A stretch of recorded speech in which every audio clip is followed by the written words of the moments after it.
Assalamualaikum warahmatullahi wabarakatuh. Pada kesempatan ini saya nak ulas sedikit tentang isu yang tular baru-baru ini, rentetan daripada video solat sunat yang didirikan oleh Habib Omar yang tersebar.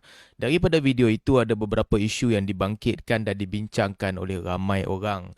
Di antaranya yang pertama, isu bacaan beliau di dalam solat, terutamanya bacaan surah selepas Al-Fatihah dalam keadaan kebanyakannya tidak menggerakkan lidah sama sekali, melainkan sedikit.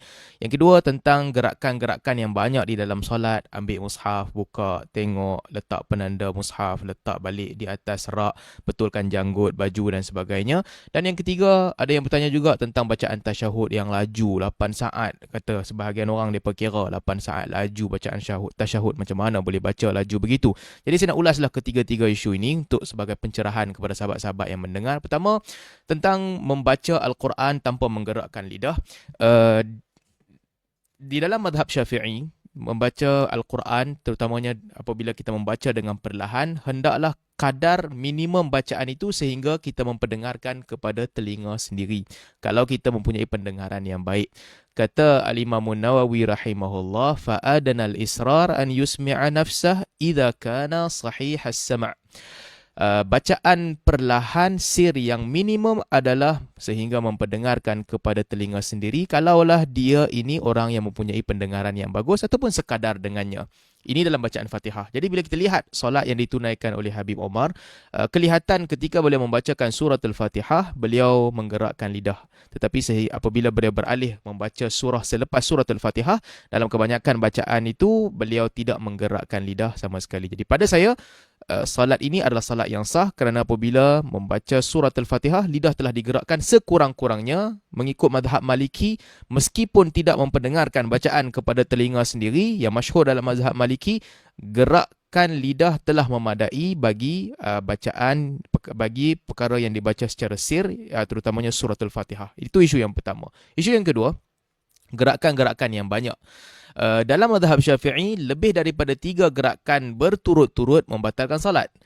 Tetapi ada keluasan dalam bab ini, di mana kalau kita lihat solat yang didirikan oleh Habib Omar, solatnya masih lagi dalam kerangka solat, kelihatan seperti menunaikan solat. Jadi beberapa gerakan kecil ini meskipun lebih daripada 3, pada penilaian mazhab lain, ia tidaklah membatalkan solat. Isu yang ketiga, tentang bacaan tasyahud yang laju. Ada orang tanya, macam mana dia boleh baca laju sangat? Pada pandangan peribadi saya, ini bukanlah satu perkara yang pelik, terutamanya bagi orang yang bahasa Arab adalah bahasa ibunda dan lidahnya laju menyebut ungkapan di dalam bahasa Arab. Bukanlah sesuatu yang pelik kalau dia boleh baca tasyahud dalam 8 ataupun 10 saat. Pada mereka itu biasa. At-tahiyatul mubarakatuh salawatu tayyibatu lillah. Assalamualaikum ayuhan nabi wa rahmatullahi wa barakatuh. Assalamualaikum wa ala ibadillahi salihin. Asyhadu an la ilaha illallah wa asyhadu anna Muhammadan abduhu wa rasuluh. Biasa pada sebahagian daripada mereka, terutamanya bagi yang mengikut mazhab yang mengatakan bahawa membaca selawat dalam tasyahud tidaklah diwajibkan. Jadi boleh sahaja, biasa berlaku mereka membaca tasyahud pada kadar beberapa saat sahaja. Jadi ringkasnya, apabila saya melihat video itu, saya merasakan bahawa solat beliau sah. Ketika membaca surah Al-Fatihah, beliau menggerakkan lidah. Gerakan-gerakan beliau masih lagi dalam ruang lingkup solat, dan juga bacaan tasyahud 8 saat itu sesuatu yang boleh dilakukan. Di mana isunya? Isunya adalah kerana aswaja apabila menghentam orang yang berbeza pandangan dengan mereka. Mereka menghentam dengan teruk. Sebelum isu Habib Omar ini timbul, ramai orang membincangkan tentang sapu di atas tokin bagi menggantikan basuh kaki ketika wuduk. Ini adalah salah satu pandangan dalam mazhab Hambali. Aswaja keras menentang. Bukan sekadar menentang, sebahagian daripada mereka kata khilaf ini tak boleh terima punya khilaf. Sebahagian daripada mereka kata kalau kami lihat ada imam yang sapu di atas tokin, kami takkan solat di belakang imam tu.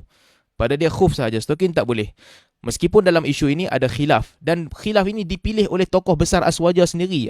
Dr. Ali Jumaah, tokoh Aswaja, apabila beliau mengeluarkan fatwa, beliau memilih pandangan ini, boleh sapu di atas tokin.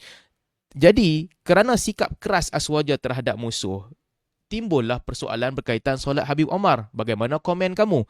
Apakah solat begini kamu boleh nak contohkan kepada orang lain? Bacaan surah dalam keadaan tidak menggerakkan lidah.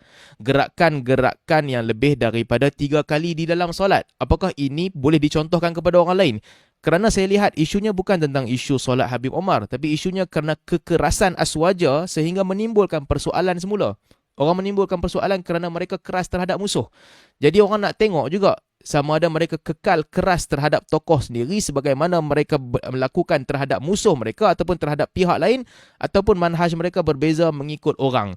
Kepada kawan-kawan sendiri, mereka berlembut, menerima, berlebih kurang, tapi kepada orang yang dianggap seteru, khilaf-khilaf tidak diterima dan berurusan dengan keadaan yang keras. Kerana itulah timbul persoalan-persoalan ini.